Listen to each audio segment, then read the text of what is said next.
Muito obrigado, Excelência, excelentíssima doutora juíza desta 4ª Vara do Júri, cumprimento da Vossa Excelência, doutora Iane Alencar, primeira vez que a gente está fazendo júri aqui na 4ª Vara do Júri, é uma satisfação fazer júri na presença de Vossa Excelência. Doutor Oscar, já fizemos júri anterior, e para mim também é uma satisfação em fazer júri na presença de Vossa Excelência, promotor técnico, assíduo com a causa, estudioso.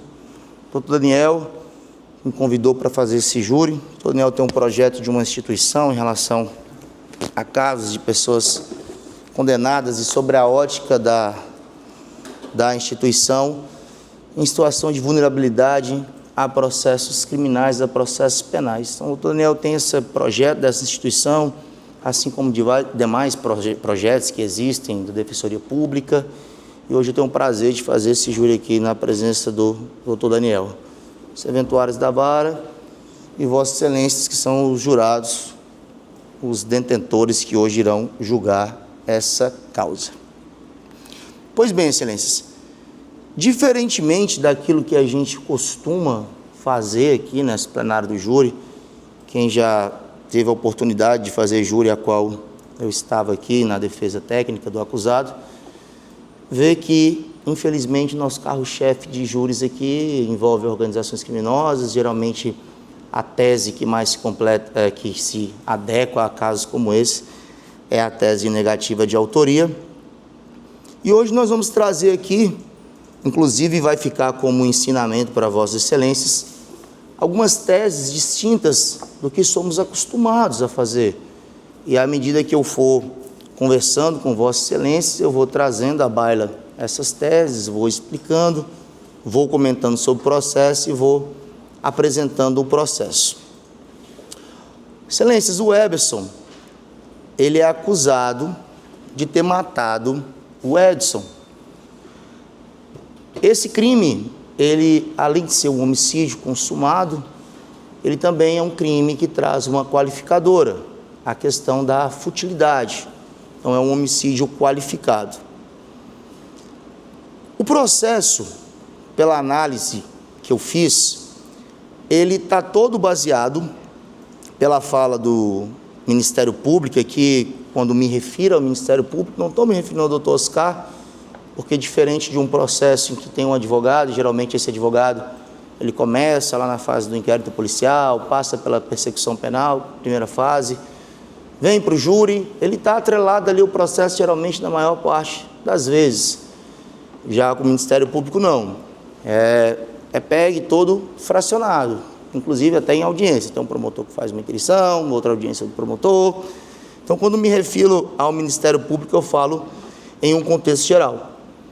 E o Ministério Público, desde o princípio, desde lá da denúncia, ele vem embasando o processo em falas que foram apenas, única e exclusivamente, ali da fase do inquérito policial. A percepção que eu tive até a audiência de instrução e julgamento foi o que foi embasado pelo MP para a denúncia, né, e algumas peças processuais. E aí esse processo, ele traz algumas contradições, alguns depoimentos de algumas pessoas, que de fato ninguém viu o momento exato em que a defesa técnica vem aqui sustentar a questão da legítima defesa. Ou seja, nós não temos de fato, e isso eu tenho que passar para Vossas Excelências, uma testemunha de viso que possa dizer, afirmar categoricamente que de fato o Eberson tenha chegado nesse local armado e que tenha lá puxado essa arma e tenha matado o Edson. A versão que a gente tem aqui é a versão contada pelo Eberson, mas não somente a versão contada por ele. Porque nós temos no processo testemunhas que estariam lá no local dos fatos e que noticiaram essa situação, trazendo à baila do processo de quem seria o Edson. E aí esse processo chega aqui no Tribunal do Júri, deságua no Tribunal do Júri, onde Vossas Excelências, como juízes, vão aquilatar toda a prova produzida dentro do processo. A prova produzida no ambiente de inquérito policial, a prova produzida na instrução e julgamento, o interrogatório do réu, que presta o seu depoimento hoje pela terceira vez, porque ele foi até a delegacia, ele prestou um depoimento espontâneo de ter ido até a delegacia e ter noticiado os fatos. Um ponto da fala do promotor que eu preciso discordar é o fato de que, por que ele não foi lá na especializada, lá no delegado do caso, lá naquela situação? Ele já disse aqui a resposta: o temor e o medo que ele tinha de sair de casa, o temor de se desaproximar da sua casa. Talvez a delegacia que ele foi se apresentar, e isso não é errado, tá, pessoal? Nós podemos, como cidadãos, como pessoas do povo, irmos a qualquer delegacia para noticiar um boletim de ocorrência, podemos ir noticiar um fato, não é uma obrigatoriedade você está adstrito a uma delegacia. E aí se questiona, o Ministério Público se questiona e fala, por que ele não foi lá na delegacia especializada, uma vez que o advogado já teria ido lá, já tinha tomado conhecimento? Tudo bem, ele não foi, mas isso, pessoal, nada impediria também de que o delegado de polícia da DHPP pudesse notificar o Eberson para ele comparecer à DHPP, para ele poder prestar aquilo que se fala de reinquirição. Ele foi lá, prestou o depoimento na delegacia, falou o que tinha para falar, deu a sua versão dos fatos, desde o primeiro momento do processo. Ele não nega essa autoria, que ele teve a participação na morte do Edson, e ele diz, narrando exatamente como ele contou aqui, narrando exatamente como ele falou, como ele contou na instrução processual, e hoje ele trouxe aqui essa versão do fato. Quando nós temos um processo em que esse processo ele não consegue trazer para a gente de forma segura, contundente, cabal, a versão que é posta, tanto é uma versão que seria para sustentar a tese acusatória para a condenação, ou uma versão que seria para sustentar a tese defensiva para uma absolvição, uma excludente de ilicitude, uma desclassificação, um privilégio. O que o jurado tem que fazer à ótica da defesa técnica?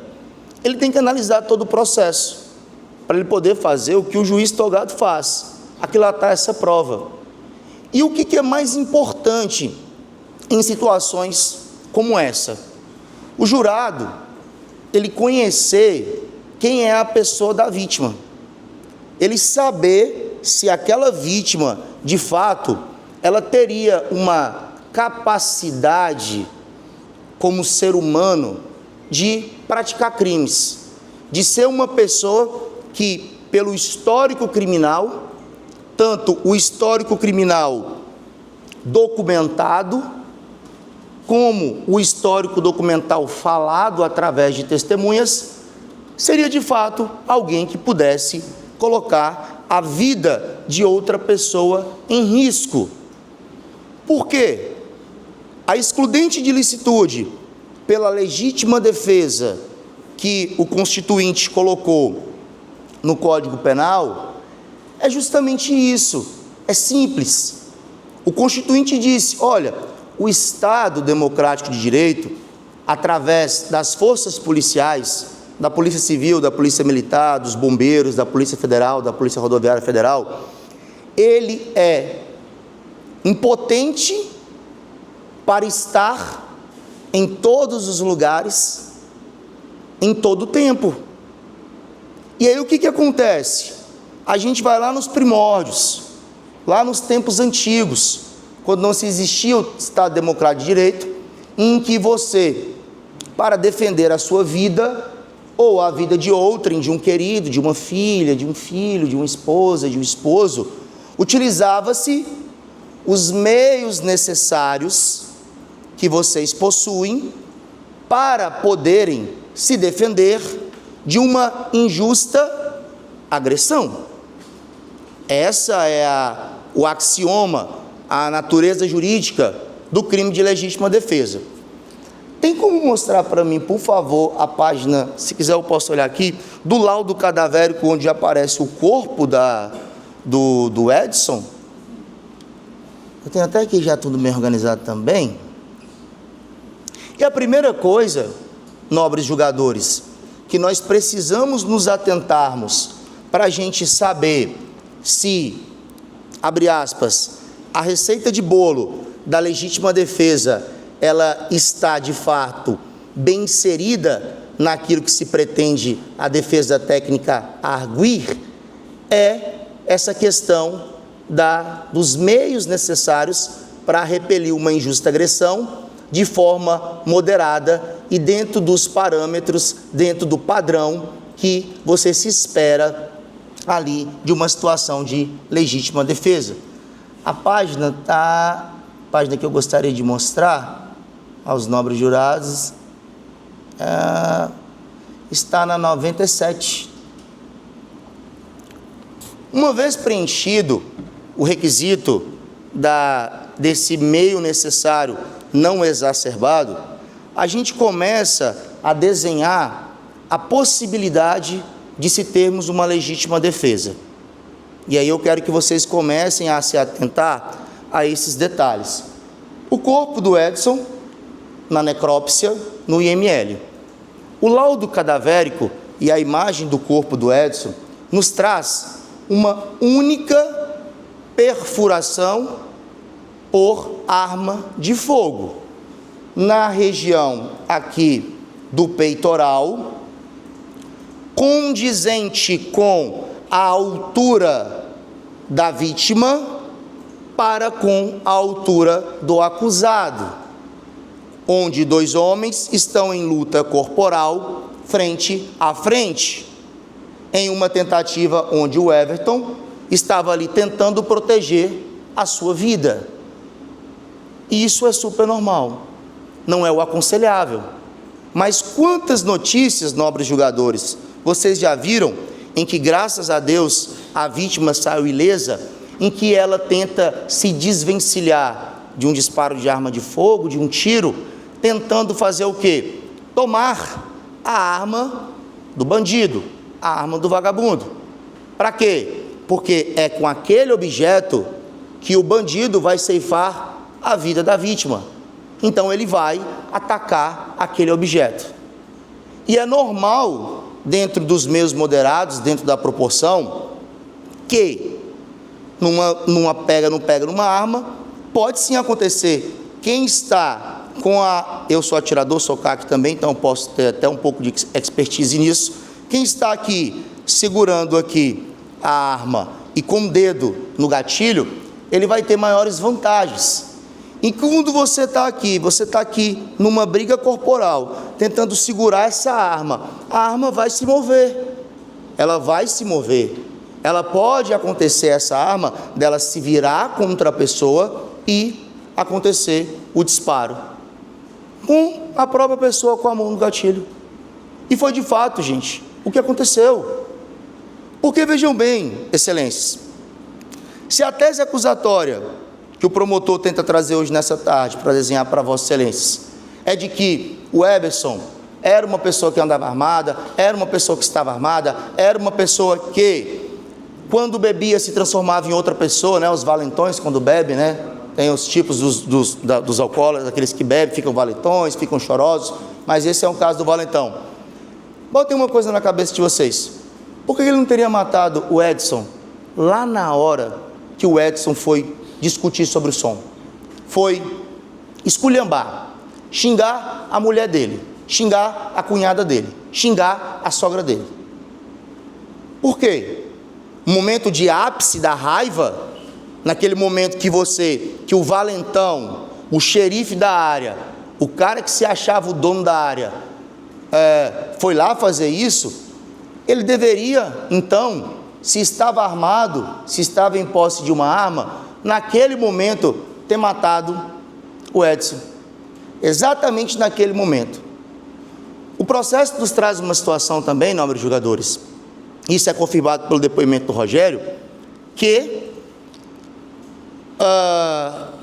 o Eberson foi na casa do Rogério.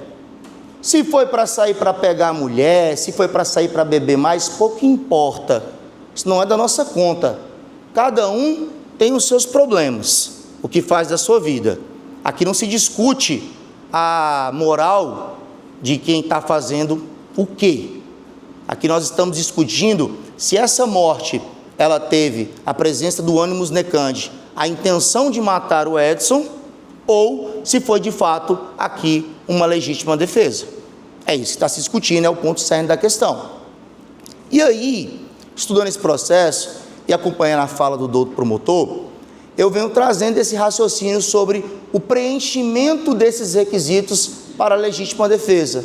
O que fala a lei, de forma mais genérica, mas o que fala a doutrina e o que fala a jurisprudência. E nesse primeiro momento, com essa imagem, a gente já consegue ter essa percepção. Agora vamos a uma outra percepção processual, já que nós não temos aqui uma prova cabal para dizer ou desdizer aquilo que se fala. A defesa aqui, eu, doutor Daniel, doutor Túlio e o próprio réu, acusado hoje nessa tarde, tem a plena convicção de que ele, para não morrer, lutou para salvar a sua vida. O Ministério Público não. O Ministério Público trouxe aqui palavras como falácias, histórias pinoquianas, invenções, para dizer que ele criou toda essa situação. Só que essa situação que nós estamos contando aqui, ela tem um contexto. A gente aqui inverte o que preceitua a Constituição. E é sempre assim, é até mais complicado, gente. Por quê? O que a lei fala, o que a norma fala? Que o ônus da prova é de quem acusa. Tem que trazer o fato provado, não o fato provável. E provar, tá? Mas aqui não. Aqui a gente chega, joga, fala, traz depoimentos da fase inquisitorial, que é procedimento meramente administrativo, sem a presença do contraditório da ampla defesa. Isso é discutido aí de ruma. Tanto é que a norma, o constituinte, os grandes estudiosos do direito, das ciências políticas e criminais, em uma discussão que se teve no Supremo Tribunal recentemente, diz que não, que o procedimento inquisitorial, que o inquérito policial é procedimento administrativo, não tem que ter contraditório e ampla defesa, não é obrigatório. O delegado não precisa esperar o advogado chegar na delegacia para colher o depoimento de A, B, C ou D, não. Isso aqui deixa para a gente, aqui, para a fase de juízo. E aí o que eu percebo? Que quando quem entende do negócio, quem entende da norma, quem entende da lei, traz essa visão para o processo, está dizendo, olha, o inquérito policial, ele é importante, mas operadores do direito, não vamos dar tanta atenção não. Vamos focar lá no contraditório da ampla defesa, porque lá o Ministério Público, com o seu poder de requisição, pode pedir diligências. Vocês, advogados, vocês podem também requerer e pedir diligências. Vocês podem usar o provimento 188 da OAB, da investigação defensiva, e podem fazer a investigação defensiva. O inquérito policial é como se fosse um mero caderninho, onde vai se fazer uma investigação lá, vai colocar o que se quer e vai trazer para dentro do processo. Eu discordo, porque em muito, o que a gente vê, que a gente presencia aqui, somos operadores de direito, é que toda a instrução processual, ela é pautada única e exclusivamente no inquérito policial. E durante a instrução, não se tem fatos novos, na grande maioria. É repetibilidade, muitas vezes, do que se fala lá no inquérito policial, daquelas testemunhas. Muitas vezes não, muitas vezes elas chegam e falam, isso é super comum, vocês sabem disso mais do que eu, estão aqui direto, não falei isso lá em delegacia não, eu não li meu depoimento, eu não falei, às vezes, aí fala assim, não doutor, mas é porque são testemunhas na defesa, é o acusado, ele tem interesse, ele é parte, tem interesse na causa, ele tem interesse em salvar o dele, as testemunhas têm interesse em salvar o dele. Mas e quando é com a testemunha do Ministério Público? com a testemunha que o Ministério Público aposta todas as fichas nela, porque ela falou algo no inquérito policial, mas quando ela chega em juízo, ela não fala nada daquilo. E aí a gente fica pensando, o que aconteceu? O que de fato aconteceu? Aí tem uma situação, já vi promotores falando, né? Não, mas o policial, ele tem fé pública. Quando ele falar, está falado. Não, não é assim. Porque se fosse assim, nós não teríamos vários HCs de trancamento de inquérito de ações penais tramitando pelo STJ. Nós não teríamos várias absolvições para juízos comuns, onde o juiz, conforme preceitua o artigo 155 do Código de Processo Penal, não poderá julgar apenas com as provas elementares que constam no inquérito policial. Então a gente começa a perceber, nossa, será então que realmente o inquérito policial é algo que eu tenho que dar tanto valor assim dentro de um processo? Ou eu preciso realmente começar a me ater ao que está lá na justiça, o que está sendo julgado? Mas é importante também, até para você pegar contradições, pegar situações ali que fogem a realmente de fato o que é o processo. Porque é o que acontece muitas das vezes. Porque se uma pessoa é denunciada, se o dominus da ação penal, que é o promotor de justiça, denuncia essa pessoa, é porque o delegado lá, na fase do inquérito policial, na investigação, e através do relatório final, ele trouxe ali indícios, mesmo que sejam mínimos, de autoria e de materialidade. E é assim que acontece, só que muitas vezes aquilo vai se repetindo, até chegar uma condenação. Passado esse ponto, em relação à questão do uso da força moderada que foi utilizado, da proporção entre vítima e acusado, da situação que você está vendo, a gente precisa também conhecer quem é a vítima. Se aquela vítima, de fato, ela poderia oferecer algum risco para a sociedade e, naquele momento, para o réu. Aí, o processo, ele nos traz a certidão de antecedentes criminais do acusado. E eu dei uma olhada nessa certidão de antecedentes criminais do acusado, está lá no documento, no pendrive, na apresentação. Eu dei uma olhada e olha só, o que eu percebo? E o que eu percebi nessa questão, nessa situação? Vai só passando ali, página por página. Pode subir. Essa certidão de antecedentes criminais do acusado, do Edson, ela vai trazer diversas passagens ao decorrer da vida do Edson. Muitos processos desses estão arquivados, eu não precisei a fundo da motivação do arquivamento. Muito provavelmente foi por conta de que ele faleceu, então é aplicado aí essa excludente, né, por conta da questão da causa-mortes. Como esses processos não foram juntados no 479, e mesmo que as varas do júri aqui, elas têm aqui uma cultura de, às vezes, comentar a certidão de antecedentes criminais, mas mostrar, de fato, essa prova, eu não vou conseguir porque não está no 479, não está no processo. Eu vou conseguir comentar e dizer o que se tem lá. O promotor de justiça, fiscal da lei, parte aqui no processo, também tem acesso a esse processo e tem como atestar tudo que eu estou falando. Então, vejam bem, nesse processo aqui, pessoal, de 2008, do Edson, ele foi preso, tá, em flagrante, e aqui nessa prisão dele, ele foi preso portando uma arma de fogo. E uma arma de fogo, cara, ele foi preso, pode passar, ele foi preso por, não, sobe, tá, eu acho que é a 2.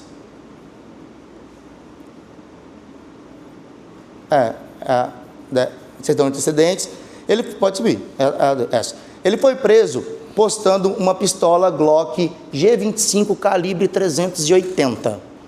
Essa arma, no mercado nacional, a fonte está ali embaixo, ela custa em média R$ 9.490. Consultando aqui algumas pessoas que fazem esse tipo de trabalho no mercado negro, ela custa em média R$ 35.000, R$ 40.000. Uma pistola Glock, da marca Glock, importada, indústria americana, não tem no Brasil, ela custa mais ou menos essa média aqui no mercado negro. A quem venda mais barato vai depender do estado da arma. Então, nesse processo, começa a ter uma percepção de que o Edson, ele tinha o costume de andar armado. E esse costume do Edson, ele se perpetra no tempo. Porque se vocês forem ver as datas desse processo, nós temos 2008, nós temos 2011, nós temos 2019, nós temos 2021. E em todas as prisões do Edson, todos os crimes que o Edson era metido, ele estava armado. Tem processo de receptação, armado, estava com 38, vocês vão ver. Tem processo de roubo, ele estava armado, a arma foi pega, o roubo foi majorado. Então, a vítima, aqui não pode passar, a vítima Edson, outro processo de 2008, também do Sistema Nacional de Armas, armado também, estava armado também nesse processo. Dando um outro passado, passou 2? Esse é o processo, só o espelho do processo, crime Sistema Nacional de Arma, um processo físico, também estava armado. Outro processo de 2008, 157, era um processo de roubo, em que nesse processo, a denúncia do colega, ele estava armado, possuindo arma também, arma de fogo. A 7, ou só o número do processo, 157, pode passar. Esse aqui é o que está na certidão de antecedentes, que consta no processo, e eu estou trazendo o espelho dos processos que falam sobre esses fatos. Sobe lá de novo, por favor. Ali é 2009, Daniel? 2008? 8, né? Tá. O que eu queria demonstrar para Vossas Excelências é que as comarcas se diferem, para demonstrar que, às vezes, no mesmo ano, ele teve mais de um processo andando armado. Pode passar. Pode passar também. Aqui já é um processo de roubo majorado, aqui pela 11ª Vara Criminal, envolvendo arma. Um processo de 2011, aqui é um 180.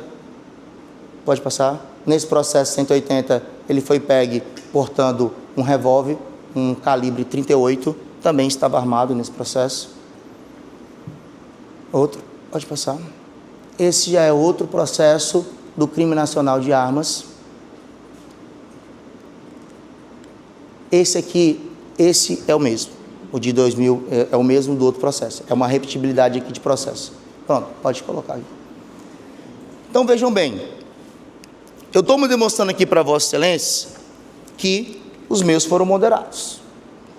Acabei de demonstrar aqui para Vossas Excelências que a vítima do processo era uma pessoa que ostentava periculosidade, com capacidade humana de fazer o mal. E é assim que a gente vai ter que trabalhar dentro do processo, não tem outra forma. Nós não temos quem foi que viu lá. Nós vamos ter que trazer para Vossas Excelências que a vida pregressa do Edson, essa vida miserável que ele escolheu para a vida dele, ela é ruim, porque acabou trazendo essa situação. Nesse dia, não foi o Edson que se deu de bem dentro do processo. Nesse dia, a vítima, que foi o Eberson que conseguiu se desvencilhar do que de fato aconteceu. Um ponto aqui que foi falado também sobre essa questão, né? O acusado faz a delegacia ao contrário do que sustenta a questão que foi falado aqui. O réu, pessoal, ele não contou nada a ninguém, ficou calado, mas o que foi que ele fez? Agora, isso é uma questão de consciência de Vossa Excelência. Adiantaria sair contando? É bonito para um cidadão, para o senhor, para as senhoras, para os senhores, que são cidadãos, porque se estão aqui, são cidadãos e são pessoas de bem. É interessante, é um assunto legal de conversar, lá no final do ano, na ceia de Natal, na reunião com a família, nas festas dos pais do coleguinha, falar dos filhos menores que ele tem. É interessante falar como matou, de que forma fez, porque na minha opinião, que sou cidadão, eu acho isso vergonhoso, temerário, você sai por aí contando a história de que você matou alguém. E aí qual o procedimento correto que vocês esperam de uma pessoa que comete um crime? Não é o de se apresentar, pessoal, na delegacia Não é assim que a gente aprende? Nós, cidadãos, a gente fez algo errado, a gente vai para a delegacia e se apresenta. Se envolvemos num acidente de trânsito, acabamos por deixar ali uma vítima fatal, os familiares dela vão chegar lá. Eles não vão querer saber que o carro faltou freio, você teve um problema, enfim, às vezes que você pegou o celular para responder uma mensagem, e naquela fração de segundos você atropelou e matou alguém. A família não quer saber disso, pessoal. A família não quer saber disso. E se a família, que são pessoas de bem, se você ficar lá muitas vezes, você pode ser lixado e morto, não quer saber, os bandidos que ficavam lá no apoio do Edson, também não iam querer saber não, pessoal. Eles iam matar o Everson. Eles iam matar ele. Porque ele matou o cara que era o líder dele. O cara que comandava a região. E é engraçado, eu vi também outra fala do promotor que me chamou a atenção, em relação de trazer a situação da Wash Soares, perpendicular, enfim. Tá, tudo bem. Então, se fosse assim, a gente pegava aquele mapa que tem lá na Draco, que é também mais coisas que eu vou trazer para próximos juros como esse. Lá na Draco a gente tem um mapa onde é mapeado as facções criminosas dentro do Estado. E para uma triste notícia nossa, não há um bairro dentro do Estado do Ceará que não tenha a predominância ou do Comando Vermelho, ou do primeiro comando da capital, da Guardiões do Estado, ou da massa, ou do TDN, tudo neutro, e infelizmente, para nossa surpresa, agora os meninos que eu falo, a expressão das milícias, os policiais que foram expulsos, afastados, que estão de atestado, que estão agora se transvestindo de bandidos para cometer crimes. Então a gente está num estado em zona de guerra, com 7 operações de grupos criminosos armados praticando crime. Então essa questão de que, o Wash Soares tal, tem também, a Aldeota tem, próximo ao Alphaville tem também. E eu vou falar uma coisa para Vossa Excelência, a minha profissão me faz ter essa percepção mais que talvez as forças policiais, o Ministério Público, porque querendo ou não, é o tipo de gente, o tipo de pessoa que eu tenho que lidar pela minha profissão, assim como os defensores públicos que estão aqui. Então isso existe. As facções, as organizações, vocês sabem disso, nos bairros de vocês tem, vocês passam por isso. Às vezes vão ou no bairro, ou na casa de um amigo, ou na casa de um parente, baixa os vidros, CV, PCC, GDE, nos interiores, em Jericoacoara, que é um dos maiores polos turísticos que nós temos dentro do estado. Todo mundo vem para conhecer Jeri, Canoa. O que aconteceu ano passado? O rapaz veio de São Paulo e foi assassinado em Jericoacoara, porque era de São Paulo. Não foi porque fez um sinal, tá? Não tive em Jericoacoara, parece que eu tenho uma facilidade de conversar com esse tipo de gente, eu fui atrás de apurar. Ele, viciado em maconha, foi atrás de comprar maconha, lá numa biqueira em Jericoacoara, lá é Comando Vermelho, ele estava com sotaque paulista, e ele estava achando bonito falar que é o primeirão. Não sabia? Sabia. Aí os caras, como é que é? Primeirão? Primeirão o quê? O comando, é o comando. Aí os caras vêm aqui, pegaram o telefone dele, desbloqueia. Tem mais força que a polícia, desbloqueia. Aí estava lá, com conversa nos grupos, não sei nem se era faccionado, talvez nem seja, mas tem uns garotos que é metido a querer dizer que é bandido. Foi por isso que ele morreu, em Jericoacoara. Aí você vai falar, não, mas Jericoacoara é o ponto turístico do estado, tem facção também.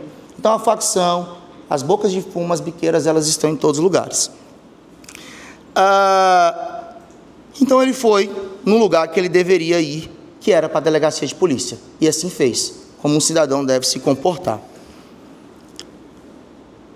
Ponto dessa questão, contra-argumento em relação à questão da região dominada por facção. Além de trazer isso para vocês, de ilustrar aqui para Vossas Excelências o que de fato acontece dentro de um parâmetro da gente que vivencia isso, existe também uma situação.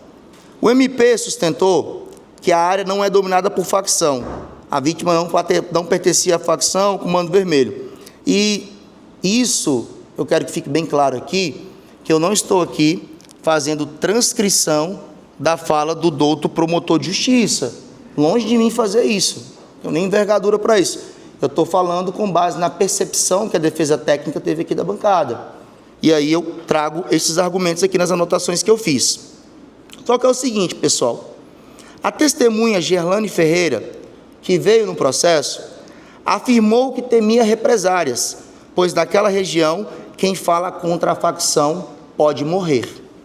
Agora, eu não estou trazendo mais aqui para Vossas Excelências uma percepção ali da gente, de fora.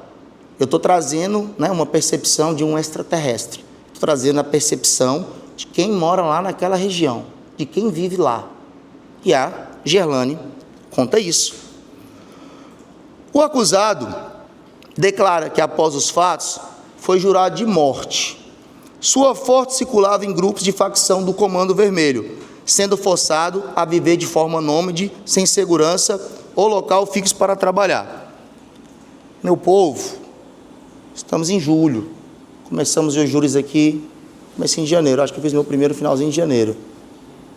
Não é comum, vocês sabem disso, as facções criminosas utilizarem as redes sociais, os grupos que eles têm, para divulgar as imagens das pessoas.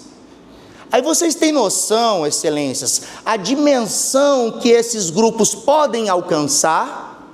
Eu acho que sim, né? A rede, ela é mundial de computadores. O GG e o Paca, que foram sequestrados e mortos aqui no Ceará através de um helicóptero, eram de São Paulo, foram mortos no Ceará. E aí, pessoal, dá ou não dá para achar alguém pelo celular com a foto sendo divulgada no grupo? Dá ou não dá? O jornal agora noticiou fatos de traficantes cearenses aliados ao Comando Vermelho, supostamente deram comando de mais de 9.000 mortes dentro do estado do Ceará. Lá do Morro, lá do Vidigal, lá da Rocinha, esses caras mandaram matar aqui dentro.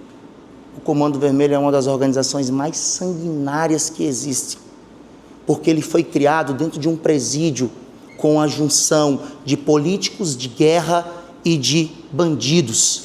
E os políticos de guerra que sofriam torturas, eles passaram as técnicas de torturas e de morte para esses bandidos. Então é uma facção altamente sanguinária.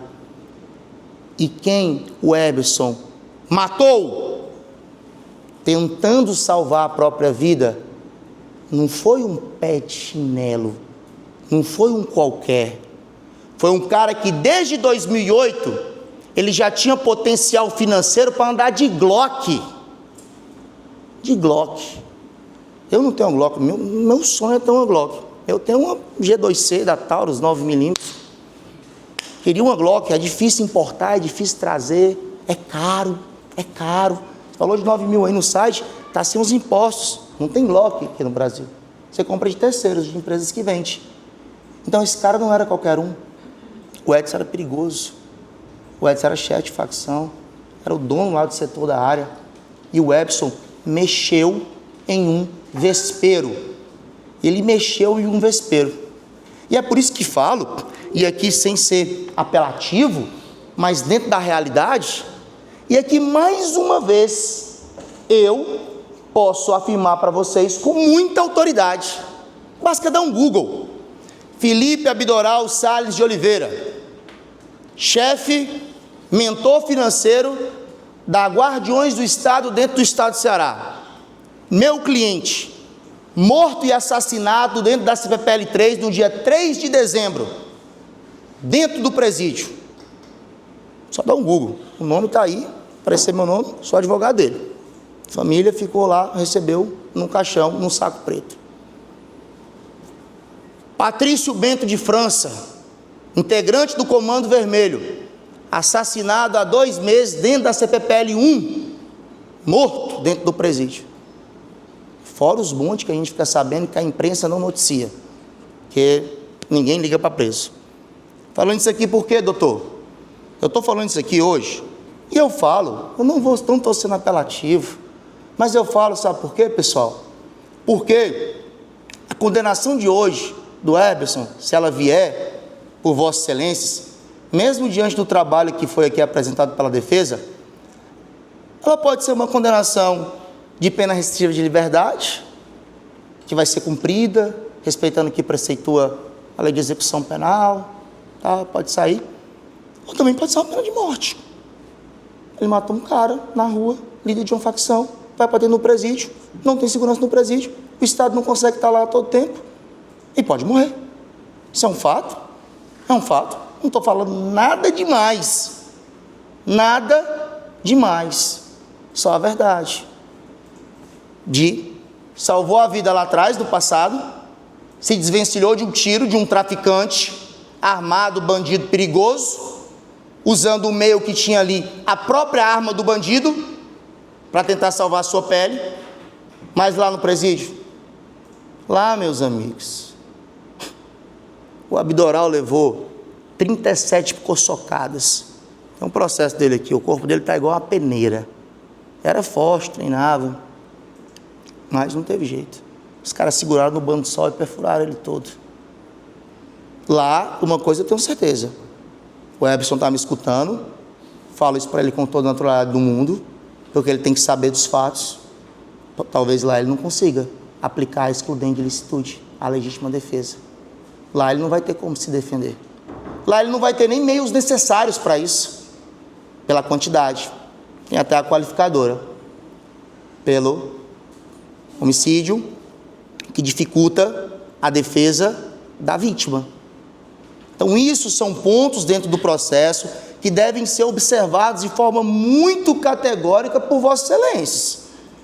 Porque o que nós temos aqui hoje para discutir não tem testemunha de viso, não tem câmera, não tem extração de celular, não tem nada disso.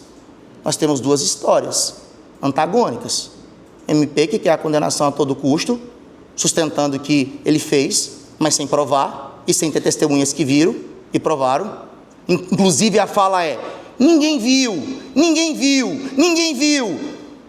Realmente ninguém viu. Era tarde da noite, era escuro. Quem poderia ver, não viu. E vai vir em juízo, e eu vou mostrar para Vossas Excelências, que foi o Rogério, que fala, o promotor até mostrou num trecho também, eu vou só reforçar na minha fala, não viu nada. Aí o que acontece? Quando não se vê, o que se espera de um juiz? O que se espera de juízes? É que vocês façam o que a gente busca fazer todos os dias, aquilatar a prova, mudar a prova, e ver o que realmente pode ser, o que realmente aconteceu. Outro ponto que se fala, que essa área não era dominada pela facção criminosa.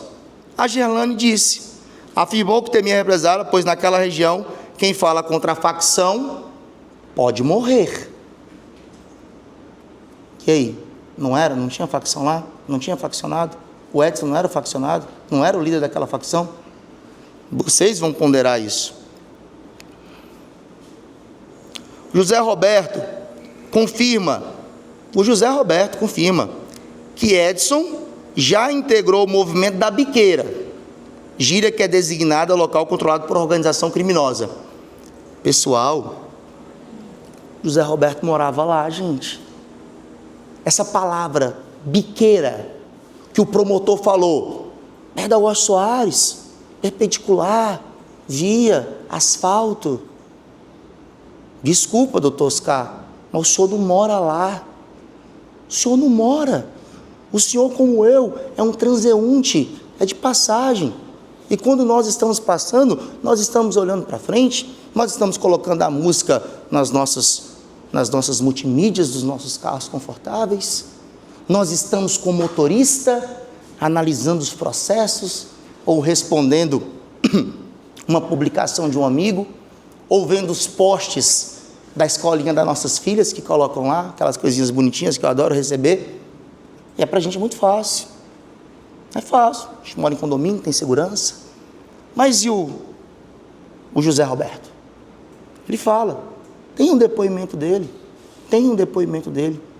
Eu me sinto muito seguro de falar, principalmente perto de um promotor, que eu sei que leu as 1.400 páginas do processo, sabe ela todas, sabe as mídias todas, e eu sinto confortável em falar, porque na hora que eu falar alguma coisa aqui, quem me conhece meu trabalho, sabe, eu não fujo das 4 linhas do processo, que ele fala, opa doutor, opa excelência, claro, fique à vontade, utilize o meu tempo, doutor, o senhor está equivocado, na fala tal não foi assim, respeito tranquilamente, porque o técnico que é adstrito ao processo, ele fala por horas, sem ninguém atrapalhar, não precisa.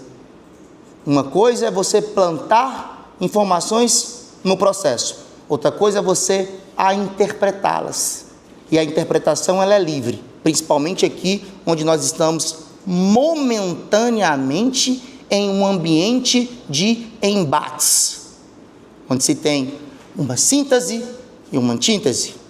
Então isso é super normal. No interrogatório do Eberson, ele fala, o Eberson, o Edson era o xerife do bairro, ele mandava, desmandava, atirava e expulsava moradores. Eu e minha família fomos obrigados a sair da comunidade. Eu não sei se foi na quarta do júri, doutora Mônica, doutor Elgrese, acho que não fazem júri aqui, deve ter sido outra comarca. Nós tínhamos o caso lá, não vou lembrar agora, ali pelaquele lado do Barroso, tem um ladozinho ali, condomínio, são 2 condomínios que estão se matando, Saquarema, alguma coisa. Fazer boletim de ocorrência, adianta, resolve alguma coisa. A polícia pode estar lá todo tempo? Não pode. Vai lá, faz o BO, registra o BO, coloca a notícia crime, o escrivão vai fazer lá com aquela cara dele, você já deve ter feito BO, você vai pegar o escrivão que ele está lá só cumprindo tabela, toma, leva, vai. Aquilo vai virar investigação, na hora, vai pegar 2 inspetores, delegado, vão lá saber quem está expulsando as famílias, vamos lá dar uma olhada. Não, né, gente? Então o que é mais fácil? Ir embora, né? É triste, mas infelizmente essa é a realidade. Por que quando a polícia virar as costas? Quem vai garantir tua segurança? Ninguém vai garantir. E é assim que acontece. E aqui eu estou dizendo para vocês, por que talvez ninguém tente fazer boletim de ocorrência? Quantas vezes aqui, pessoal, nós mesmos, a gente tem celular furtado, roubado, a gente nem vai fazer boletim de ocorrência. A gente ainda faz, né? Porque a gente tem um pouco mais de consciência, de mentalidade, que a gente não pensa em reaver o bem, ou não pensa que o vagabundo seja preso. A gente pensa em quê? Se resguardar dos futuros problemas envolvendo estelionato, envolvendo fraudes bancárias. E aí a gente pensa nisso. Vou fazer um BO, que amanhã ou depois esse número aparece aqui cadastrado com o meu nome, acontece uma situação, usam um clone no WhatsApp, fazem uma merda, a gente ainda se assenta no boletim de ocorrência para fazer isso. Mas os menos favorecidos não fazem. Não fazem, eu, sinceramente, vários casos que eu já participei de expulsão de moradores, não é comum que se veja isso. Então, rebatendo esse ponto do nobre promotor de justiça sobre essa situação. A vítima portava arma de fogo e exerceu violência, né? A vítima era apenas um morador, não portava arma e nem representava perigo. Pessoal, o Eberson, em seu depoimento, seu relato, que está aqui vivo para contar a história, apontou uma arma de fogo contra ele, dizendo que atiraria na sua boca. E o Edson tinha capacidade para isso. Se naquele dia o Eberson tivesse se mantido dentro do seu veículo, não tivesse descido para afrontar o homem que tiraria a sua vida, hoje ele não estava sendo julgado por 7, ele tinha sido carregado por 6. É isso que tinha acontecido, né? E há uma expressão que se fala, nunca participei de velório para carregar caixão, não sei nem se é 6, mas já ouvi uma expressão que é dessa forma: é melhor ser julgado por 7 do que ser carregado por 6. Já escutei isso muitas vezes. E foi a escolha que o Eberson fez. E hoje, independentemente se ele for julgado ou não, eu acredito que ele vai ser julgado mas com a consciência que pelo menos algum dia ele vai sair e vai rever os filhos. Se ele não for morto dentro do presídio. É essa situação que se pensa. E ele fala ainda, o Ebson, ele veio armado ao meu encontro, apontei a arma para o chão na tentativa de desarmá-lo, quando a arma disparou. Isso é super comum dentro dessa situação que nós estamos aqui desenhando.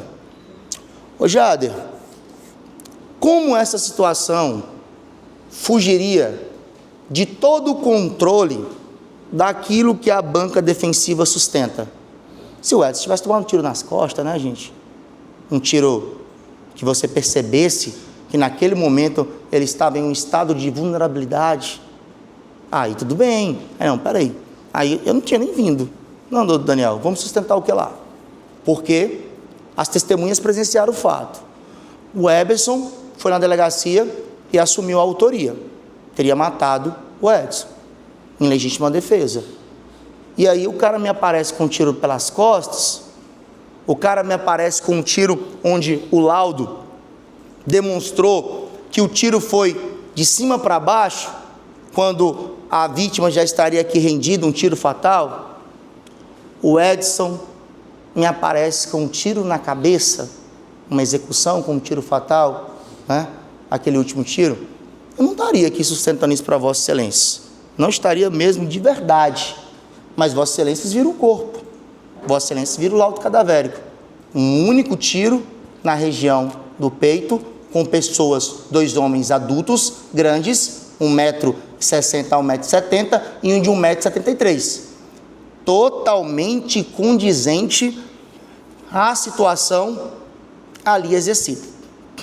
O promotor trouxe livros para demonstrar para Vossas Excelências zona de tatuagem e zona de chamuscamento. De fato acontece para tiro encostado.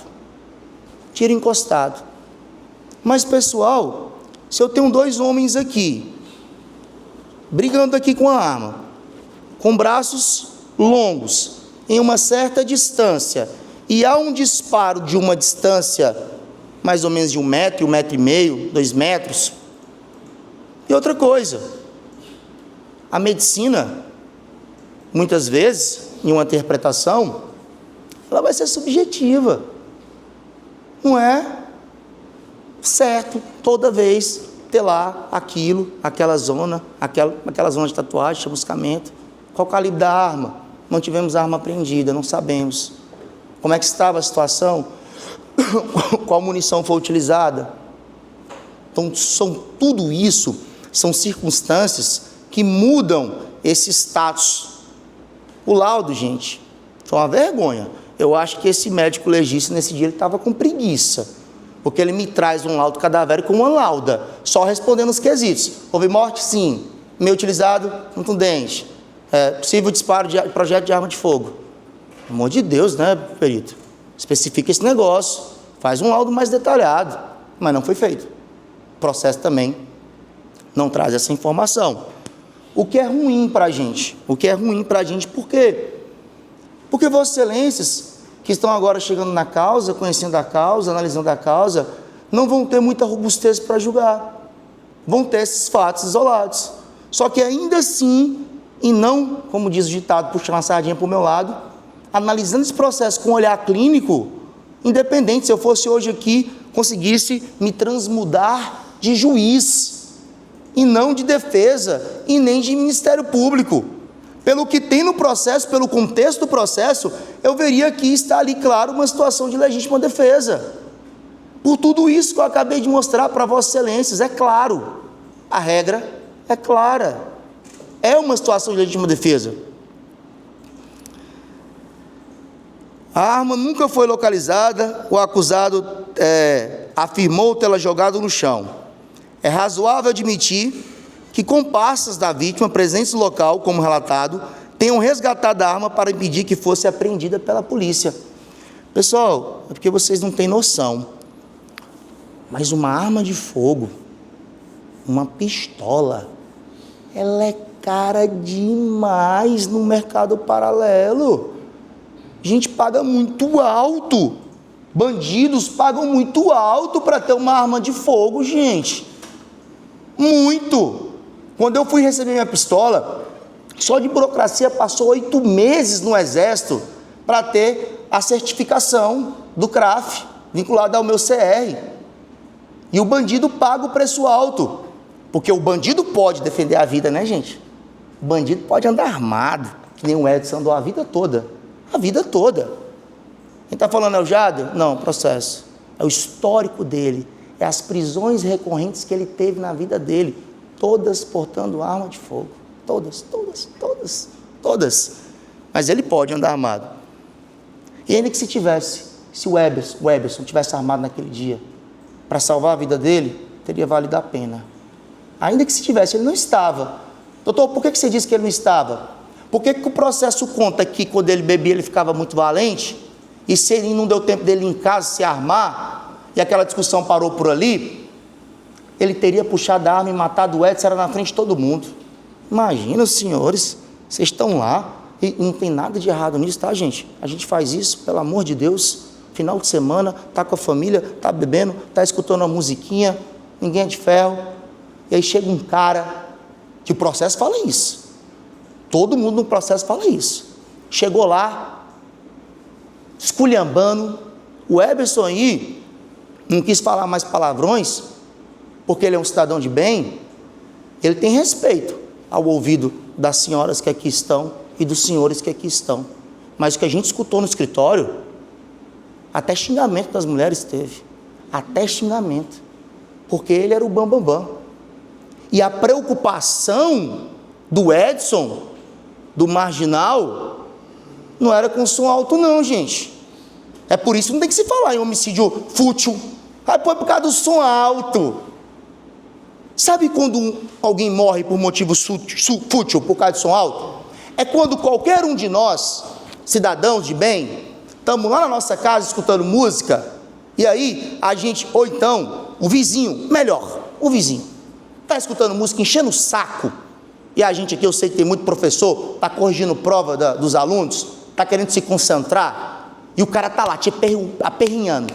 Ele começa domingo, 8 horas da manhã, ele escuta todos os tipos de música, ele tem uma discoteca, aí começa no axé, depois ele vai para o brega, depois ele vai para o funk, e você está lá tentando, aí você vai, sai da sua residência, ô meu amigo, estão criança em casa, precisa trabalhar, amanhã é segunda-feira, o vagabundo vai lá, pega uma arma e te mata, a futilidade, né, gente? Aí é futilidade, você foi querer um direito seu, né, porque o seu direito termina quando o meu começa, e eu te mato. Que moral o Edson tinha para reclamar de som? O cara que dava festa na esquina, enchia a cara mais os parceiros, dava tiro para o alto, fumava maconha, fazia todo tipo de imoralidade. Ô pessoal, esse cara tinha moral para falar de som, ele estava preocupado com o som, esse marginal estava preocupado com o som? Estava não, pessoal, e vocês também sabem disso, quem traz polícia para a área, tem que pagar o preço, polícia atrapalha os negócios, polícia faz abordagem, quando a polícia está na área, o traficante perde arma, perde droga, perde menino que está lá exercendo a função de traficante, porque quando é preso o traficante que paga para soltar o menino, porque aquele menino é bom, eles costumam até falar assim, é um menino de guerra. Então pessoal, se eles estavam ouvindo um som alto, e a polícia foi na vez deles, eles são culpados de ter trazido a polícia para lá, e o Edson não foi lá reclamar do som não, ele foi reclamar porque os caras trouxeram a polícia. E como é que um cidadão reclama que a polícia está na sua área? Mais uma prova de que o Edson era um bandido. Então estou trazendo essas provas para Vossa Excelência, estou trazendo o que o processo fala, eu não tenho muito o que falar, realmente ninguém viu, aí quando ninguém vê, o que a gente faz? A gente monta um quebra-cabeça do contexto que está no processo, é simples assim. A vítima portava arma de fogo e exerceu violência. A vítima era apenas um morador, não portava arma de fogo, Mais um contra-argumento. O Epson traz essa informação. Pessoal, para que se haja o crime previsto no artigo 121 do Código Penal, que é o matar alguém, seja ele na forma simples ou na qualificada, nós temos que ter algo que se chama animus nequante, a vontade de matar. A vontade de matar, a menos que tu seja Ei, me arranja vê se consegue uma águazinha. Por favor. A menos que você seja um psicopata, a menos que esteja intrínseco no teu DNA, o desejo de matar, ela tem que ter ali, por trás, algum elemento que comprova essa vontade. E é por isso que eu digo para Vossas Excelências que, mais uma vez, a defesa técnica, ela se ancora de verdade. A defesa técnica está aqui construindo uma tese não galgada na areia da praia, mas sim em uma superfície concretada, com um alicerce sólido de que nós estamos diante de uma legítima defesa. Nós estamos, porque nós estamos demonstrando aqui outro requisito, a ausência do animus nequante. Cadê a prova falada pela acusação da motivação dessa morte? O som não é. Porque as outras vítimas vieram no processo e falaram. Tem um depoimento delas aqui. Tem um depoimento de todas elas aqui. Várias testemunhas no processo noticiaram os fatos. Eu vou ler alguns depoimentos. É importante essa leitura, já que nós não temos nenhuma testemunha aqui arrolada pelo 422. Vocês precisam ter o conhecimento desses depoimentos. O Eberson quis matar. A intenção. Ele sacou e disparou. É isso que o promotor quer colocar na cabeça de vocês hoje. Ele pede a condenação? Ele pede a condenação pelo homicídio? Ele pede a condenação pelo homicídio qualificado? Nessa balela da futilidade por conta de uma briga de som, que sem embasamento nenhum, mas a tese vai caindo, ela vai caindo por terra. A luta corporal foi claramente defensiva e o disparo, inclusive, foi acidental. E como eu sou defesa técnica e eu preciso sustentar para quesitar, já fica registrado que eu estou quesitando agora uma desclassificação dentro desse crime. Eu sustento uma legítima defesa com base nos argumentos que eu trago para Vossas Excelências e eu sustento aqui uma desclassificação. Ainda que Vossas Excelências entendam que não foi uma legítima defesa, mas eu gostaria que entendesse que ele não teve o animus nequante de matar. Eu gostaria que Vossas Excelências entendessem que de um raciocínio, de um tirocínio dificílimo, em que uma pessoa luta para salvar a sua vida, ainda assim ele não teve a intenção de matar e o disparo foi acidental. Se assim entenderem, para desclassificar esse crime, porque às vezes eu tenho a sensação de que a pessoa que assenta-se ao banco dos réus, ela não pode sair de lá sem alguma sanção. Às vezes, desculpa esse desabafo, tá, gente? É porque, como eu faço júri, eu faço muito júri, faço júri no Brasil, e essa é uma sensação que eu tenho, mas, olha, é super justificável, porque quando vocês vêm para cá, assumir essa postura que vocês estão aqui, vocês carregam com vocês as dores da sociedade. Vocês são a resposta do povo, da sociedade. Quando vocês absolvem, vocês estão entregando esse recado para o povo. Quando vocês condenam, vocês também estão entregando esse recado para o povo.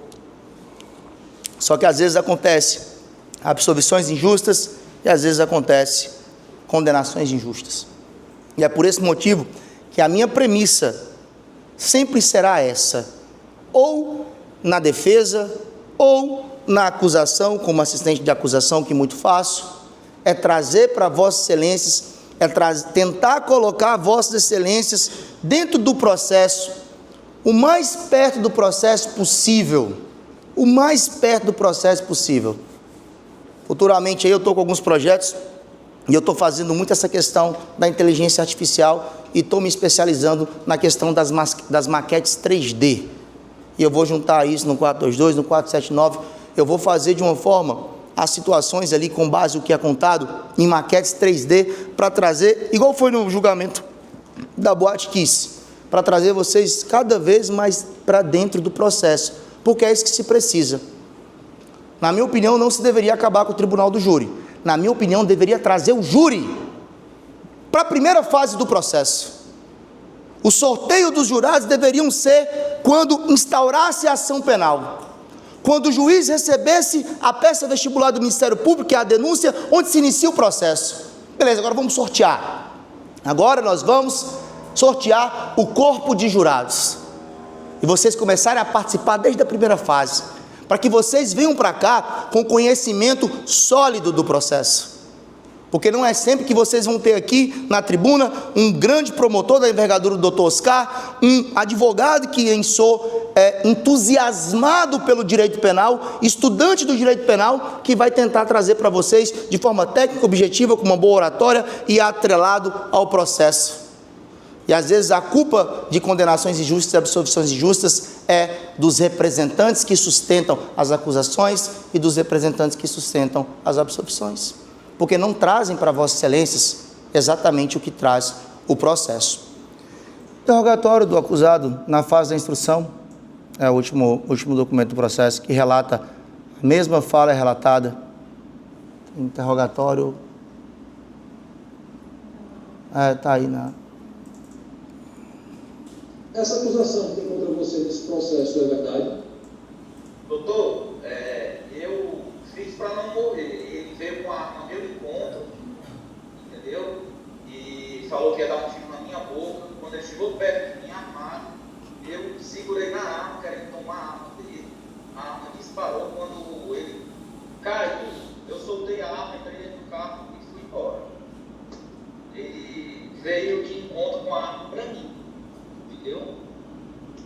Assim que eu cheguei em frente à casa do Rogério, dei duas buzinadinhas, aí o Edson veio ao meu encontro. Foi nessa hora que ele veio ao meu encontro, falando: "Ei, seu arrombado", licença da palavra, foi a forma como ele falou, "você não sabe que tem que andar aqui com vidro baixo?" Aí eu desci do carro, aí ele pegou e disse: "Fala alguma coisa que me dá um tiro na tua boca." E foi na hora que ele foi se aproximando de mim armado, e eu segurei na arma para que ele não atirasse, querendo tomar a arma. A arma disparou e pegou nele. Quando pegou nele, que ele caiu, eu soltei a arma no chão e... Predomina a facção Comando Vermelho. É verdade isso? Inclusive tem em muros escrito lá, em iniciais, né? Mas bem identificado que a área é uma área dominada, conflagrada pelo Comando Vermelho. Isso. Inclusive, após o travando. eles expulsaram a Germane da casa, a Germane que cuidava do meu neném na época, eles expulsaram ela de casa, não queria mais ela lá, porque se ela fosse, ela morreria. Eu morei 26 anos lá também, meu pai tinha um mercadinho, passei 26 anos residindo no mesmo local, meu pai, minha mãe, todos nós tivemos que sair de lá por conta da facção. Inclusive a babá, qual que era a babá do seu filho? Isso, foi expulsa de lá, eu já saí, porque tem os outros amigos deles, comparsa dele lá, que também ficam armados, e eu me evadi do local com medo de morrer. O Edson, o que veio a falecer, ele era o xerife da área, ele era o manda-chuva, o frente, o chefe do tráfico? Ele era bem temido lá, ele é que comandava lá, que andava armado, e atirava, e mandava e desmandava. Tadão não tinha direito de falar nada por conta que eles tomam uma casa e mandam embora. Entendeu? Ele não estava manda ele, manda você vai aqui, vão embora e toma uma casa, aluga, vende. O senhor hoje está jurado pelos comparsas dele? Sim, é o que eu mais tenho, porque logo após o acontecido, rolou boatos que a minha foto estava em grupos de facções, entendeu? E eu ando muito nervoso porque eu tenho 3 filhos para dar de comer e que dependem de mim, entendeu? Qual a idade dos seus filhos? O Caio tem 3 anos, a Ana Cecília tem 11 e a Ana Sibeli tem 6. O senhor tem contato com eles? Teve contato com eles recentemente? Sim. O senhor pode descrever como foi? O meu contato com meus filhos é bem intenso, porque eu tenho medo de, em algum momento, que eles venham me matar, né? E efetivo espalho com meus filhos. Eu estou julgado, eu estou temendo muito morrer, porque meus filhos dependem de mim. Muito de mim. Já tentaram? Eu fui ver o meu filho no dia 15 de agosto agora e deram 3 tiros no meu carro. Não pegou. Eu não fui fazer boletim porque estamos de coragem. O senhor hoje, o senhor trabalha, o senhor ofere renda, ofere o sustento seu e desses 3 filhos como? Eu trabalho com vendas de peça automotiva. Trabalhar na rua, circulando, trabalho em loja, né? A opção por trabalhar na rua é devido a essa preocupação de não estar no local fixo? Isso, porque se eu colocar qualquer conversa que eu esteja aqui, fica mais fácil deles se identificarem e tirar a minha vida, entendeu? Se tivesse grandes facções, né? E uma delas é o Comando Vermelho. Né? Eles têm entrada nos presídios, você sabe se ele tem entrado? Caso o senhor venha a ser preso, o senhor pode morrer dentro do presídio? Claro. Sim, com certeza. Porque ele pertencia a essa facção. Ele pertencia ao Comando Vermelho. E se Deus defender eu for preso, irão me matar no presídio.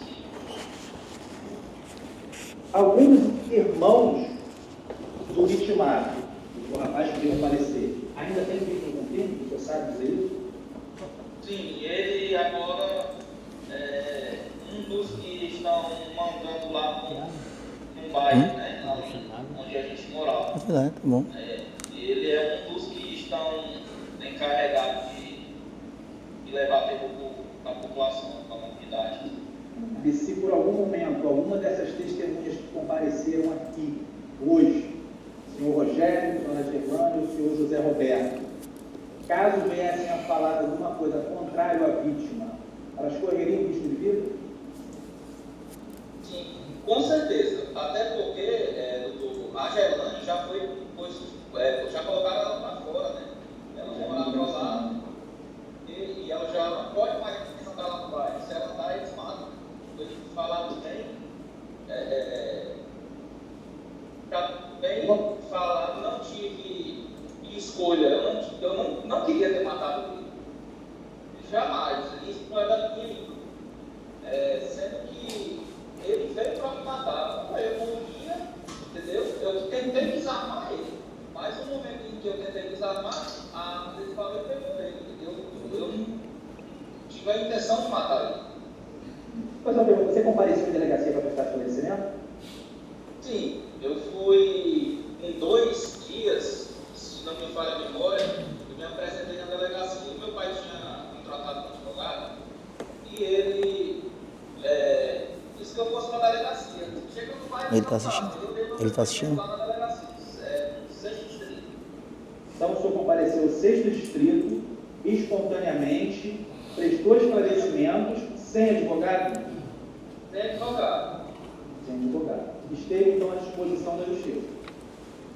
Sim. Prisão expedida por este juiz. Né? Tá gravando? Todinho. Prisão, tem atrapalhado a sua vida e o sustento da sua família no momento? O senhor quer falar sobre isso?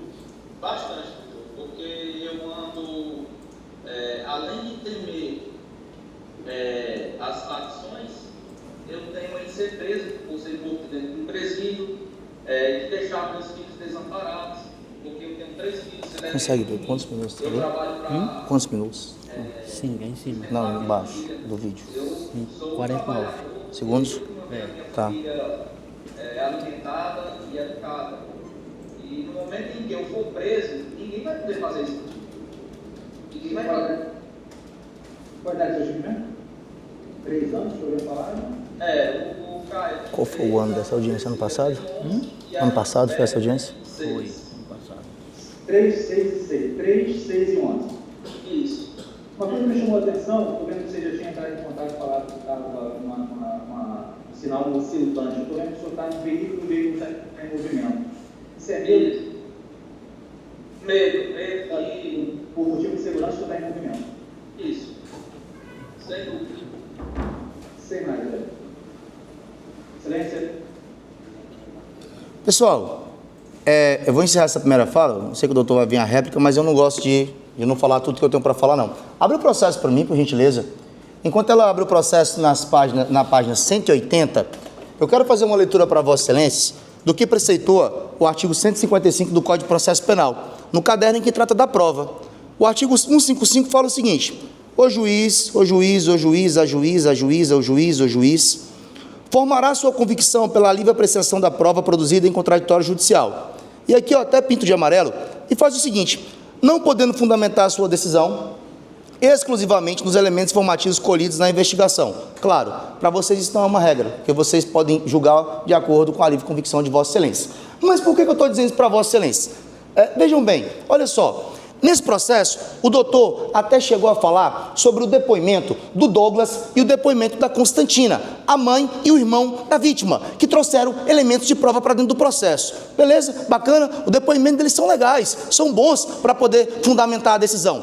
Mas eu vou fazer uma pergunta para Vossa Excelência. O Ministério Público, o detentor da ação penal, a pessoa, o órgão que produz a prova, sabendo e tendo conhecimento porque é concursado, estudou demais para estar onde está.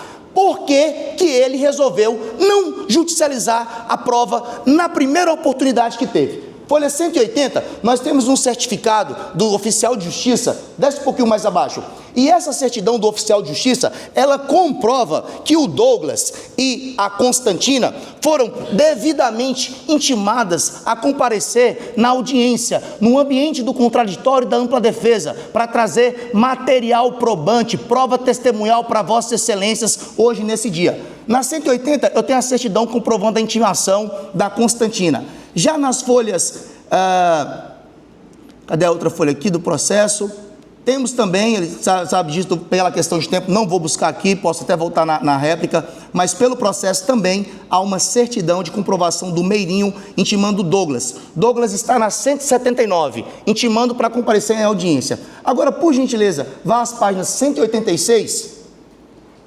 As folhas 186, no termo de audiência, as testemunhas Douglas e Constantina, elas faltam na primeira oportunidade que o órgão do Ministério Público tem para fazer a colheita da prova perante o contraditório e a ampla defesa. E nessa primeira oportunidade, o Ministério Público, não satisfeito, desiste das provas. Não judicializa a prova, não manda renovar o mandado de intimação, não manda praticar condução coercitiva. Esse mesmo Ministério Público hoje chega aqui e sustenta a condenação sem prova suficiente nos autos, pedindo a condenação quando teve o tempo de esmiuçar a prova e não fez. Por quê? Eu não sei. Excelência, passo a palavra a Vossa Excelência e aguardo a tréplica caso tenha. Muito obrigado.